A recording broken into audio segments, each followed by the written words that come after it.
Hello, my name is Scott. I've been a corporate accountant for 10 years.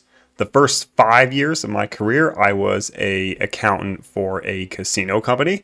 So I've seen the numbers. I've seen how you pretty much will never win in the long run. But I thought it would be funny to react to some gambling TikToks and just give my piece of advice for everyone out there. So hope you enjoy the video. Let's get into it.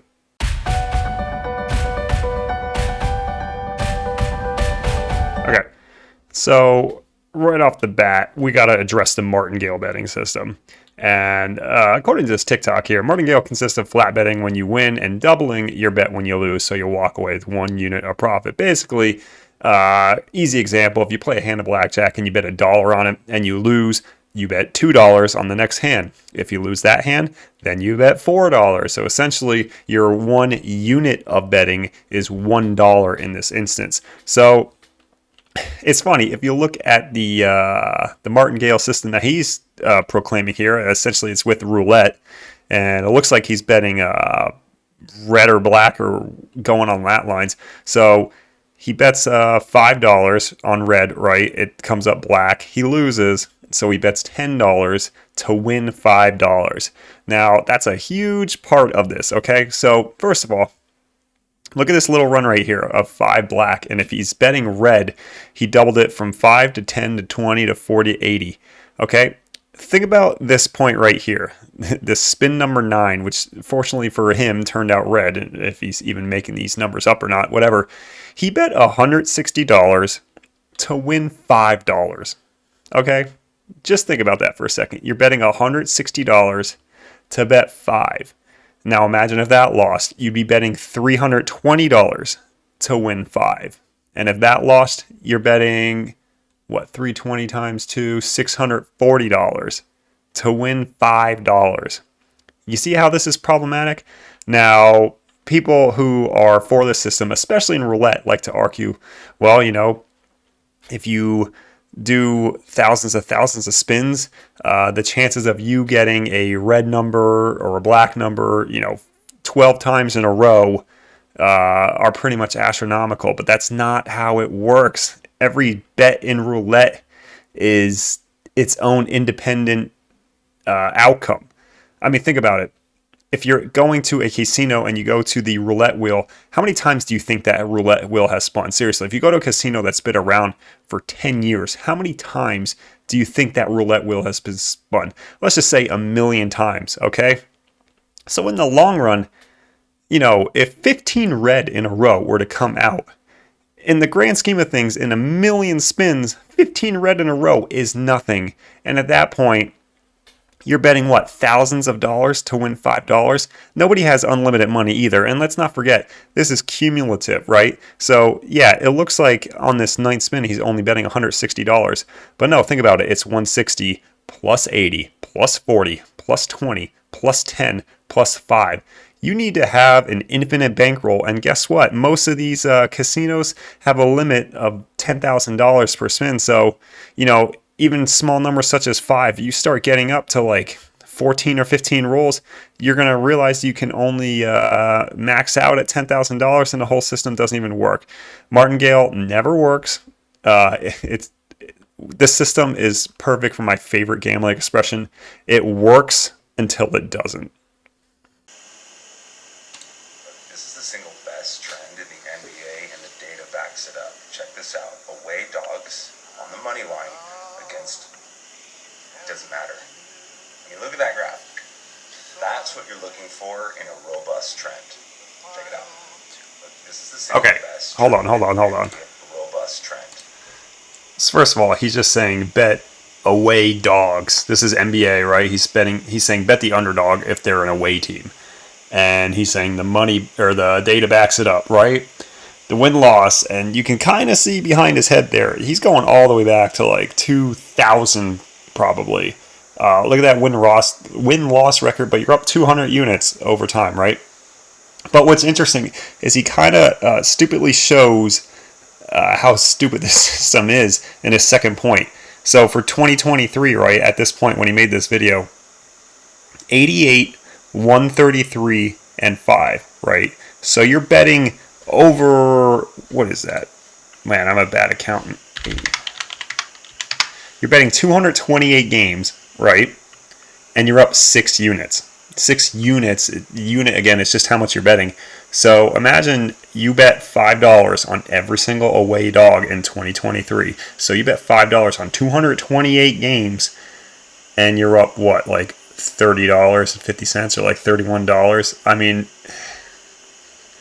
there's no such thing as a good system. And all these trends are just what they are, short-term trends. It's never a long-term success. It never is. Never is. If this system worked, anyone could do it and everyone would be profitable.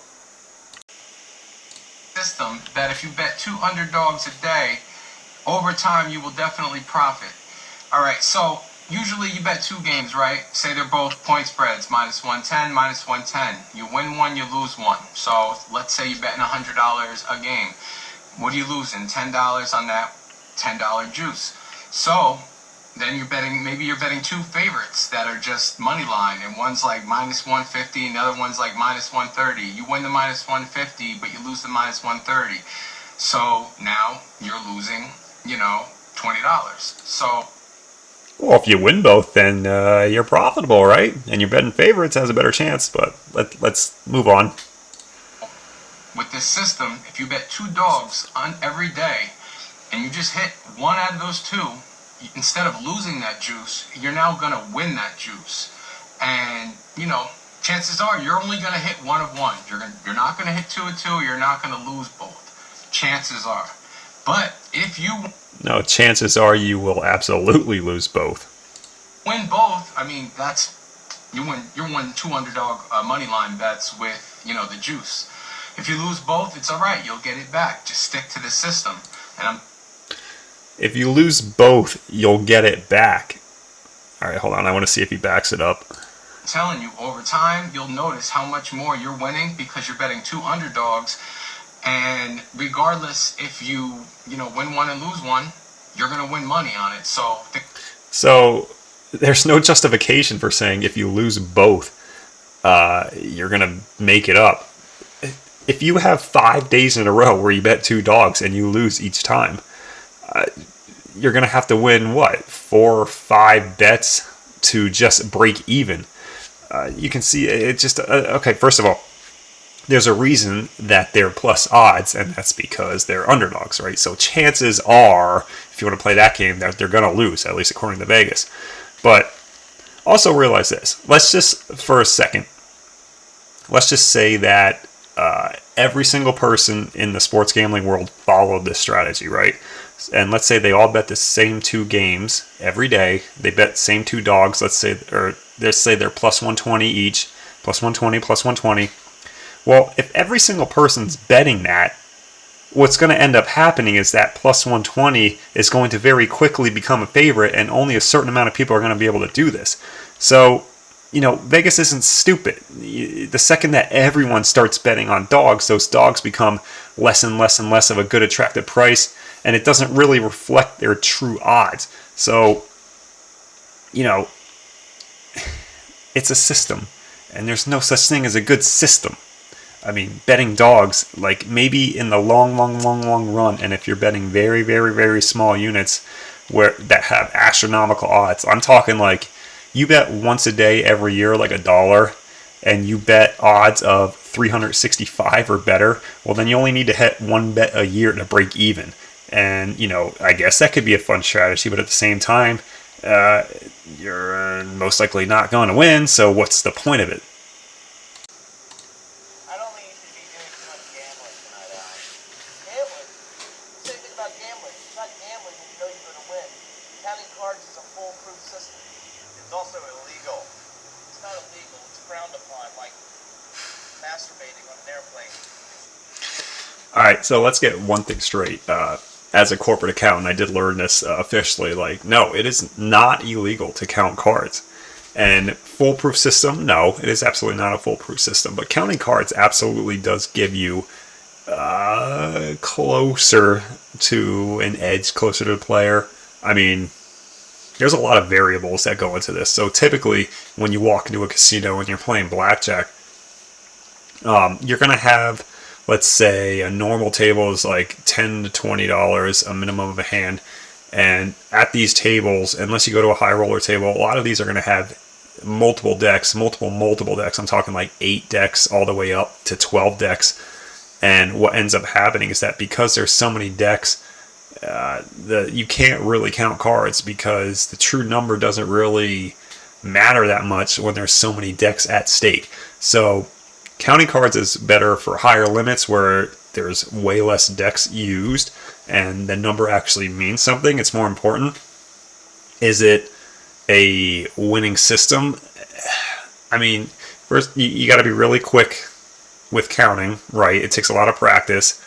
And I'm not saying you're going to win every time or anything, but it definitely brings the edge closer in the player's favor. I'm not telling you to do it, but what I'm saying is a lot of people have the mentality that if you count cards, you're going to automatically win. Now, obviously, that's not true. But I will say, as someone who saw the numbers, coming in from all these games, I saw it, how much profit a casino made by blackjack, by roulette, craps, penny slots, all the way up to $100 slots. Every denomination of slot, I saw the profit margins. And I will say blackjack is one of the better games to play if you want better odds. Now, that is saying that you're playing smart and you're playing by the book or counting cards. But blackjack is one of the better games to play in the casino if you're going to play, just in terms of a house edge standpoint. You're still going to lose long term, unless you're just the luckiest person on earth. But blackjack is one of the better options. If you're gun to your head and you're forced to play in a casino, I would recommend blackjack or craps, but blackjack's a good one to play if you're going to gamble.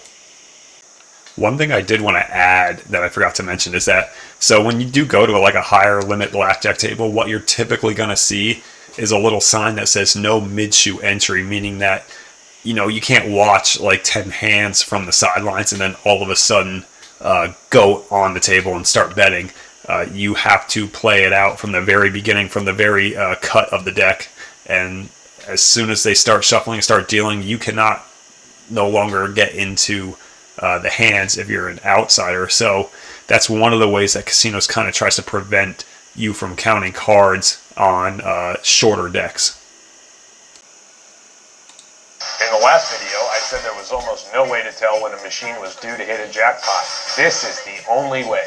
As you can see, this is what's called a must-hit by slot machine. You can see the mini starts at 25 and it must hit by 50, and the major starts at 250 and must hit by 500. These are progressive meters. The more you play, the higher they go. The way it works is, as soon as the jackpot is hit and it resets to the low number, it'll randomly pick an amount somewhere between the minimum amount and the maximum amount. And as soon as it hits that number, no matter what happens, even if it's a losing combination, you hit that jackpot. So if you see a bank of these machines, one of them is, say, at $475 and it hasn't hit yet, it has a much higher chance of hitting that jackpot than one that's at, say, $251. I don't know if that's actually true, where so the upper range here is saying that's $250 to $500. So what this guy's saying is that if that 363 hits 500, even if you pull the lever and you lose, you get the progressive jackpot, unless he's wording it weird or I'm misinterpreting it or whatever. But let's get one thing straight here. So based on these mini and major jackpots of a paltry $36 and a $363, this is more than likely a penny slot. And let me tell you, as someone who saw the numbers, penny slots are the biggest money waster you could do in a casino. The odds are ridiculously stacked against you. Casinos know this. So what happens is, there's a lot of perception that you, as a casino owner, must cater to whales. And don't get me wrong, whales, meaning people who spend a ton of money at the casino, whales are very important. But at the same time, the person who's even more important to a casino is the casual player who goes maybe once a month with $200. And, someone like that, they're not looking to really spend that much money. So they go to these penny slots or, nickel slots, maybe all the way up to 10-cent slots.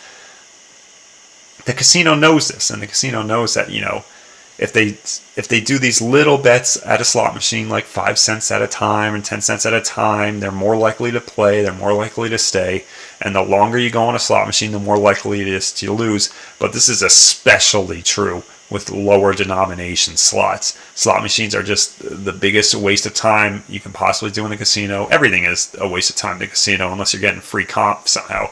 But do not play slots, and if you're forced to play slots, do not play penny slots. It doesn't matter whether you do max bet for progressive jackpots or something. It doesn't matter. It's still a penny slot at the end of the day. The casinos thrive off this. Those penny machines are the biggest money makers for all casinos, and that it's not even close. I got some tips on how to win in slot machines at the casino. So when you're scoping out the machines, you want to listen for the bells and whistles going off and stuff. Also, if you see somebody hit on a machine, usually you want to play it if he gets off of it, because that machine probably will remain hot. It usually does. Now, I've noticed that a cold... No. I've heard this so many times. There's both perceptions, right? There's one that it's like, if a machine is constantly hitting, well, then you better hop on it because it's going to keep hitting, because the machine is being constructed right now to pay out a higher amount than the other machines. It's programmed this way. And then there's the other side of the people who argue this machine hasn't hit in like 100 spins. It's due. This machine is due. It's all It's all pre-calculated. You know, the state laws require it to pay out 90% of the time. It's a state law, and it's the biggest crock of crap ever. Okay. There's no such thing as a hot machine. It's all random number generated, okay? And it's specifically designed to make money for the casino and not you, okay? Let's end the video there. I hope you enjoyed the video. Let me know if you want to see more videos like this. Maybe I'll do other topics other than gambling here. But I thought it'd be a fun video to do. And if you enjoyed it, let me know. Drop a like, and I'll see you in the next video.